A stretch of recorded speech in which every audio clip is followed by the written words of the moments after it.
സാരി ഇവിടെ വെച്ചിട്ടുണ്ട്. എല്ലാരും കുറച്ചു നേരം പുറത്ത് നിന്നേ, ഡ്രസ് ചേഞ്ച് ചെയ്യണം. നിങ്ങൾ ഇവിടെ നിൽക്കൂ. എന്തിന്? ഈ കുട്ടിയുടെ ഡ്രസ് മാറ്റണം, അതിനൊരാളുടെ സഹായം വേണം. ഹസ്ബൻഡ് നിൽക്കട്ടെ. അത് വേണ്ട, താങ്കൾ വന്ന് താ വെളിയിൽ പോയേ. സാർ ഇവിടെ നിൽക്കും. 3 പേരും വെളിയിൽ പോകും. സിസ്റ്റർ ഒറ്റയ്ക്ക് ഉടുപ്പ് മാറ്റിയാൽ മതി. അന്തസ്സുള്ള കുടുംബത്തിലെ പെണ്ണുങ്ങൾ തുണി മാറ്റുന്നിടത്ത് ആണുങ്ങൾ നിൽക്കാൻ പാടില്ല. ഭാര്യയുടെ തുണി മാറ്റുന്നിടത്ത് ഭർത്താവിന് നിൽക്കാലോ? അത് ഭർത്താവാണെങ്കിലല്ലേ? നിക്കാം, ഭർത്താവാണെങ്കിൽ നിക്കാം. പക്ഷെ നമ്മൾ നാണോ മാനോളവരല്ലേ? ഞാൻ പോയിക്കോളാം. വെളിയിൽ പോകാൻ എത്ര പ്രാവശ്യം പറഞ്ഞു മനസ്സിലാവില്ലേ? ചെയ്യുന്നത് തെമ്മാടിത്തരാണെന്ന് ഓർക്കണം. ഞാനെന്ത് ഇവര് സമ്മതിക്കുന്നില്ല. പിന്നെ ആര്? ഇവര് അതെ, ഈ കോൺഗ്രസ്സുകാർ എന്തിനാ? നിന്റെ അമ്മൂമ്മയുടെ 2 അങ്ങട്ടിന് പോവാൻ. എന്റെ കാലിന്റെ അടിയിൽ തീയ. അതിനിത് ടൈൽസ് അല്ലേ? എനിക്കറിയാൻ മേലാഞ്ഞിട്ട് ചോദിക്കുക, ഈ ഭർത്താവില്ലാത്ത പെണ്ണുങ്ങളുടെ തുണി ഇവരെങ്ങനെയാ മാറ്റുക? അല്ല, അങ്ങനെ പാടില്ല എന്നാണ് പ്രമാണം. എന്തെങ്കിലും ഒരു അഭിപ്രായം ചോദിച്ചാൽ താൻ തന്റെ വായ തോന്നിയ അഭിപ്രായം പറയാ. ഇയാൾ ചാടി കളിക്കുന്നുണ്ടാ തോന്നുന്നു. ഇയാളുടെ ഭാര്യയുടെ തുണിയാണ് അയാൾ മാറ്റുന്നത്, അയാളുടെ ഭാര്യയുടെ തുണി അയാൾ മാറ്റുന്നത്. നിങ്ങൾക്ക് എന്താണ്?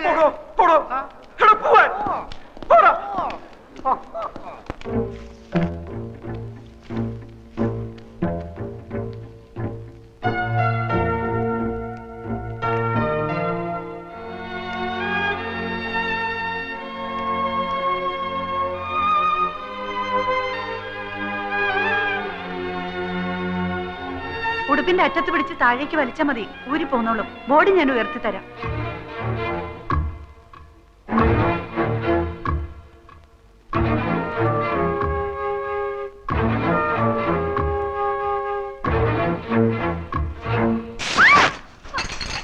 എന്റെ പാവാട ഇങ്ങതാടോ, എന്റെ പാവാട ഇങ്ങതാടോ, എന്റെ പാവാട തരാൻ. ഇറങ്ങി പോടോ വെളിയില്.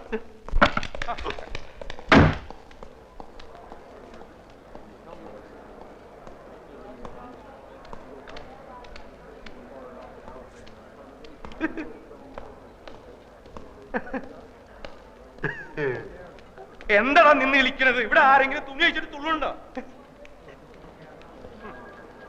ആ കൊച്ചിന്റെ അവിടെ എന്തോന്നൊരു പാട്. ഇവിടെ കൊച്ചിലെ സൈക്കിളിൽ നിന്നല്ല വീണ വൃത്തികെട്ട കറുത്ത പാടിലോണ്ട് അവിടെ. എല്ലാത്തിനും ഒരു അതിരുണ്ട് കേട്ടാ. ഗതി കേട്ടാ നിന്നെയും കൊല്ലും, ഞാനും ചാവും. ഇങ്ങനെയും ഭർത്താക്കന്മാരുണ്ടോ? കണ്ണുടച്ചോണ്ടാണോ ഭാര്യയുടെ ഉടുപ്പ് മാറ്റുന്നത്? ഇയാളെയൊക്കെ സഹായത്തിന് വിളിച്ച് എന്നെ വേണം പറയാൻ. വൃത്തികെട്ടവന്മാര്.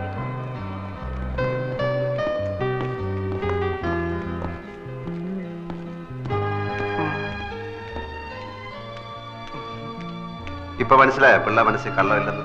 അതിന് നീ നായരല്ലേ? അതേടോ, നല്ല അന്തസ്സുള്ള ഇല്ലത്തെ നായരാ. എന്തേ കാണായിരുന്നു? അപ്പൊ അത്ര വിഷമുള്ള ജാതി അല്ല. സർ, ഇതെന്തൊരു പുലിവാല. പാരീസിൽ നിന്ന് ലണ്ടനിൽ നിന്ന് നമ്മുടെ ബയേഴ്സ് ഫോൺ വിളിക്കുമ്പോ MD എന്തൊക്കെയോ പിച്ചും പേയും പറയുകയാണ്. ഇതെന്താ സംസാരിക്കുന്നറിയാൻ ഞാൻ ക്യാബിനിൽ ചെന്നപ്പോ എന്നെയും അയാൾ തെറി വിളിച്ച് പുറത്താക്കി. എടോ, ഞാൻ അയാളെ കൊണ്ട് ഇവിടെ വട്ടളയിരിക്കുക. എന്താ ചെയ്യാ? വലിയ മുതലാളിയുടെ മരുമനായി പോയില്ലേ? ആ ചന്ദ്രാമ എന്ത് കണ്ടിട്ടാ വിവരം കെട്ടോനെ കിട്ടിയത്? എനിക്ക് ഒരു പിടിയും കിട്ടില്ല. വരുന്നിടത്ത് വെച്ച് കാണാം, അല്ലാതെന്ത്. അതായത് സാറിന്റെ കമ്പനിക്ക് എന്റെ കമ്പനിയുടെ തുണി തരാം. കഴിഞ്ഞ 2 കൊല്ലമായി സാറേ ഞാൻ ഇതിനു വേണ്ടി ഇവിടെ കയറി ഇറങ്ങാൻ തുടങ്ങിയിട്ട്. പക്ഷെ മാനേജർ കഴിഞ്ഞ 16 കൊല്ലമായി വേറൊരു കമ്പനിക്കാണ് ഈ ഓർഡർ കൊടുക്കുന്നത്. സത്യം പറയാമല്ലോ സാർ, 5000 രൂപ വരെ കമ്മീഷൻ കൊടുക്കാമെന്ന് പറഞ്ഞതാ. എന്നിട്ടും കാര്യം നടന്നില്ല. വേഗം കൊണ്ടാവനെ, ദാഹിച്ചിട്ട് തൊണ്ട പൊട്ടാറായി.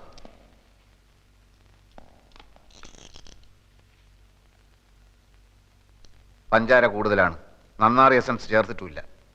ഏത് കടയിൽ നിന്നാടോ ഇത്? പോസ്റ്റ് ഓഫീസിനടുത്തുള്ള ആ ഹമുക്കിനോട് ചെന്ന് പറ, ഇങ്ങനെയല്ല ഗ്രേപ്പ് ജ്യൂസ് ഉണ്ടാക്കാൻ. ഓൻ അറിഞ്ഞൂടെങ്കിൽ ഇങ്ങോട്ട് വരാൻ പറ, നമ്മൾ പറഞ്ഞു കൊടുക്കാം. നാരങ്ങ പിഴിഞ്ഞിട്ടില്ലെന്ന്. ഈടെ ജ്യൂസ് എന്താ വേണ്ടിയത്? Grape, pineapple, orange, mango, sathukudi? ഒന്നും വേണ്ട, താങ്ക്സ്. ഇനിയിപ്പോ നിങ്ങള് മാനേജർക്ക് കൊടുക്കാന്ന് പറഞ്ഞ 5000 റുപ്യന്റെ കമ്മീഷൻ ഞമ്മക്ക് തരുക. ഒരു മുതലാളിക്ക് എങ്ങനെ കമ്മീഷൻ കൊടുക്കുന്നതായിരിക്കും. അത് സാരമില്ല, ഞമ്മക്ക് പൊതുവെ കമ്മീഷൻ വലിയ ഇഷ്ട. നിങ്ങൾ 5000 റുപ്യ തരി. നിങ്ങളെ കമ്പനീന്റെ തുണി ഞമ്മളെ കമ്പനി വാങ്ങുന്നു. എന്താ പോരെ?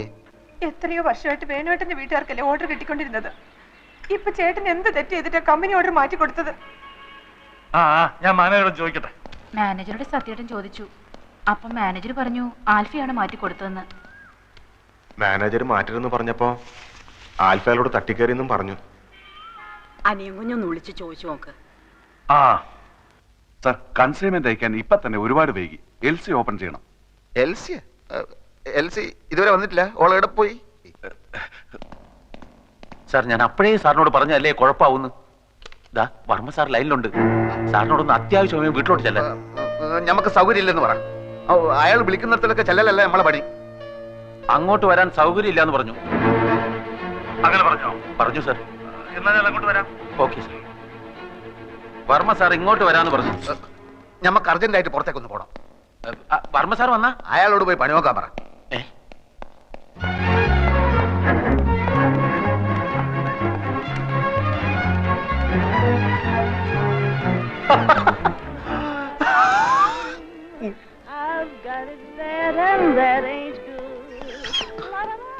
ഇനി ഇവിടെ ഇരുന്ന് സുഖിക്കാണല്ലേ? നമ്മളെ കൊണ്ട് കഴിയില്ല ഇനി ഇവിടെ ഇരിക്കാൻ. ആകെ കുലുമാല്. മനുഷ്യന് മനസ്സിലാവാത്ത ഭാഷയിൽ എഴുത്തും കുത്തും വർത്താനവും. ഫോണെടുത്ത് പോയാ മുഴുവൻ മുടിഞ്ഞ ഇംഗ്ലീഷ്. കുറെ നായിന്റെ മക്കളെ നമ്മൾ കുളിച്ച് തെറി വിളിച്ച് എന്നിട്ട് രക്ഷയില്ല. നീ ഇപ്പൊ എന്തിനാ ഇങ്ങോട്ട് വന്നത്? താൻ എന്തെങ്കിലും അനാവശ്യം പറഞ്ഞിട്ടുണ്ടാവും, അല്ലാതെ വെറുതെ ചൂടാവുന്ന ആളല്ല ആൽഫി. ഞാൻ വേണമെങ്കിൽ മാപ്പ് ചോദിക്കാം സാർ. ആ ആദ്യം എന്താ ഉണ്ടായെന്ന് അറിയട്ടെ. പഠിക്കും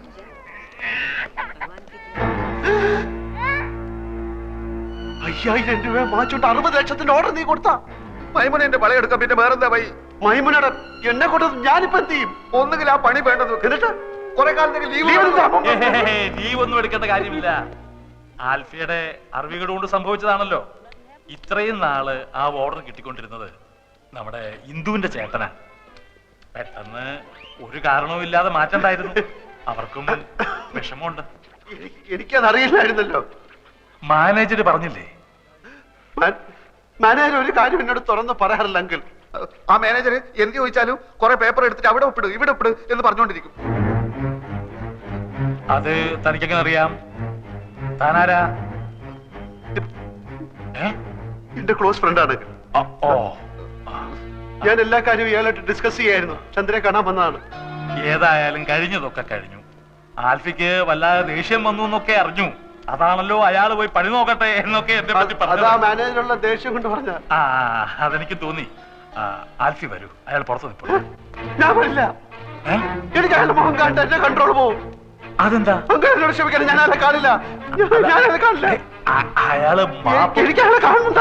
അയാൾ മാപ്പ് പറയാനാണ് വന്നത്. കുറ്റവാളികൾക്ക് മാപ്പ് കൊടുക്കുന്ന വകുപ്പ് എന്റെ നിയമപുസ്തകത്തിലില്ല. അയാളെ തല്ലാനായി എന്റെ കൈകൾ ധരിച്ചപ്പോഴാണ് ഞാൻ ഇറങ്ങി ഓടിയത്. വീണ്ടും അയാൾ ഇവിടെ വെച്ച് കണ്ടാൽ എനിക്ക് അയാളെ കണ്ട. എനിക്ക് അയാളെ കണ്ട. ഞാൻ മാനേജ് ചെയ്തോളാം. എനിക്ക് അയാളെ കണ്ട. ഞാൻ മാനേജ് ചെയ്തോളാം. ഓക്കെ,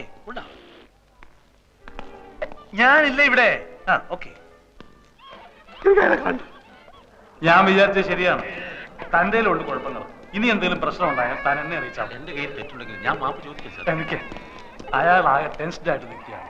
മാപ്പ് ചോദിക്കുന്നതൊക്കെ ഓഫീസിൽ വെച്ച് സൗകര്യം പോലെ മതി.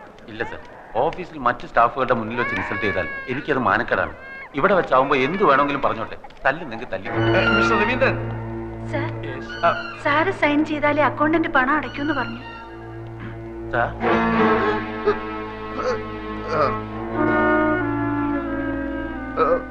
എന്നോട് ആരോടും അകത്ത് വരാൻ പറഞ്ഞത്? എന്റെ മുഖം എനിക്ക് കാണണ്ടെന്ന് നമ്മൾ പറഞ്ഞല്ലേ? വലിയ കോട്ടൊക്കെ ആയിട്ട് ഇറങ്ങിയിരിക്കുന്നു. ഹാമുക്കെ സാർ ഞാനൊരു ഒന്നും പറയണ്ട. ഞാൻ ആൽഫി ആയതുകൊണ്ടും അപ്പു എന്റെ ചങ്ങാതി ആയതുകൊണ്ടും നമ്മൾ പറയാണ്, ഇവൻ എന്ത് ആഫീസിൽ നടന്നാലും അപ്പ പൊരയിലേക്ക് വിളിച്ചു പറയും. മേലാൽ എന്റെ ആഫീസിൽ നടക്കുന്ന കാര്യങ്ങൾ പൊരയിലേക്കോ മറ്റോ വിളിച്ചു പറഞ്ഞാൽ നമുക്ക് ഒന്നുകിൽ ഞാൻ അല്ലെങ്കിൽ ഒരാൾ മാത്രമേ ആഫീസിൽ ഉണ്ടായി നോക്കിക്കോളൂ. സാർ ചന്ദ്രാമയോട് ചോദിക്കും സാർ. 9 വർഷമായി ആത്മാർത്ഥമായി ജോലി ചെയ്യാണ് ഞാൻ. ഒരു കംപ്ലൈന്റും കേൾപ്പിച്ചിട്ടില്ല. ഇക്കുട്ടി നിങ്ങൾക്ക് എല്ലാവർക്കും പറ്റിക്കാൻ പറ്റും. കാരണം ഓള് പാവ കിടക്കുന്ന കടപ്പ് കണ്ടില്ലേ, ഭയത്തടി വെട്ടിയിട്ട പോലെ. എന്റെ പൊന്നും കട്ടെ മോളെ, ഇന്നെ ഓർമ്മിച്ച് നമ്മൾ ഇയാളെ വെറുതെ വിടുന്നു. പോ എന്റെ മുമ്പിൽ നിന്ന്.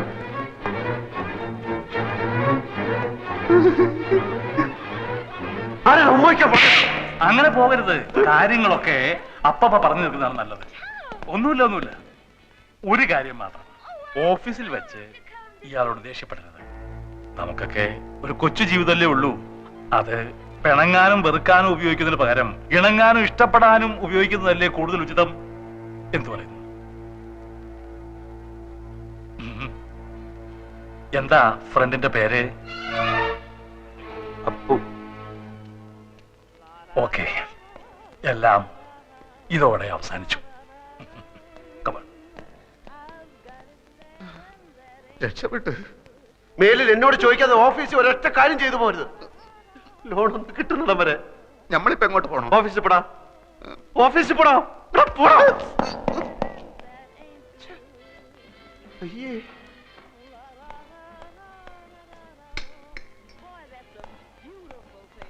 അയ്യേ, ആ വിവരം കേട്ടവൻ ഇങ്ങനെ കേറി ഉമ്മ വെക്കുമെന്ന് ഞാൻ വിചാരിച്ചില്ല.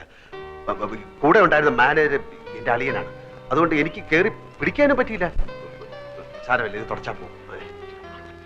അയ്യേ, എന്തിനാ കരയുന്നത്? ഇങ്ങനെയുള്ള കാര്യങ്ങളിലൊക്കെ കരഞ്ഞാല് എന്റെ കാര്യം ഒന്ന് ആലോചിച്ച് നോക്കി. ജീവിതകാലം മുഴുവൻ കരയേണ്ടവനല്ലേ ഞാനത് ഹാപ്പി ആയിരിക്കുന്നു, ഒരു കുഴപ്പമില്ല. പക്ഷെ അവൻ കാണിച്ചത് തെറ്റാണ്. എന്നാലും നമ്മള് ഇങ്ങനെയുള്ള സിറ്റുവേഷൻ നമ്മൾ സ്ട്രോങ് ആയിട്ടിരിക്കണം. അല്ലാതെ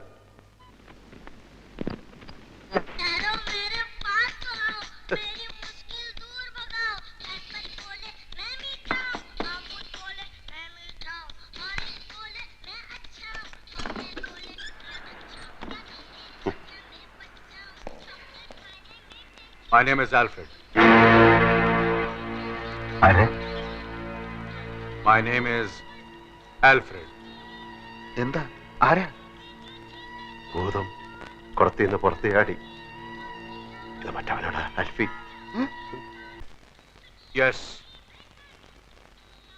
How do you know my wife? Sir വരണം, സാറ് വരണം. ഞാൻ സാറിനെ എന്തെങ്കിലും മീറ്റ് ചെയ്യുന്ന എനിക്കറിയാം. സാറ് ഇരിക്കണം, ഞാൻ എല്ലാം വിശദമായിട്ട് പറയാം. ഞാൻ കാര്യം പറ്റിക്കണമെന്നൊന്നും ഇല്ലായിരുന്നു. നൂറ, സാറിന് ചായ കൊടുക്ക്. ചായയിലൊന്നും ഒതുങ്ങുന്ന കേസല്ലേ ഇത്, നീ കൈകാര്യം ചെയ്ത്.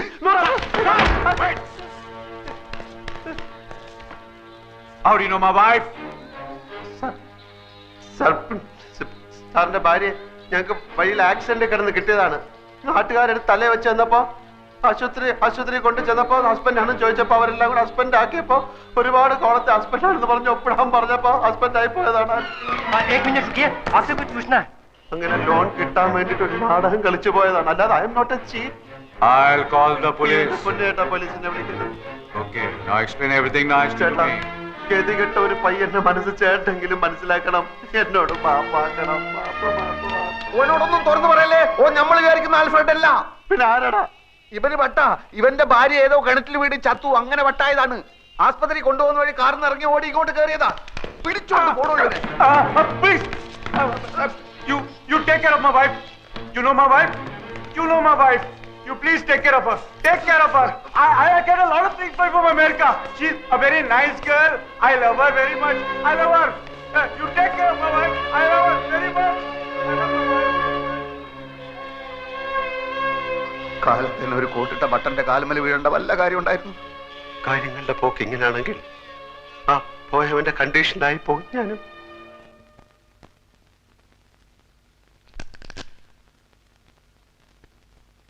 കേസിന്റെ വിധി അച്ഛന് അനുകൂലമായി വരൂ എന്നാണ് ആ വക്കീല് പറയുന്നത്. ഞാനിന്നൊരു 1000 രൂപ നമ്മുടെ കുറുപ്പിന്റെ കയ്യിൽ നിന്ന് വാങ്ങിച്ചു മണി ഓർഡർ. ഹലോ, അപ്പൂക്കുട്ടൻ സാറുണ്ടോ?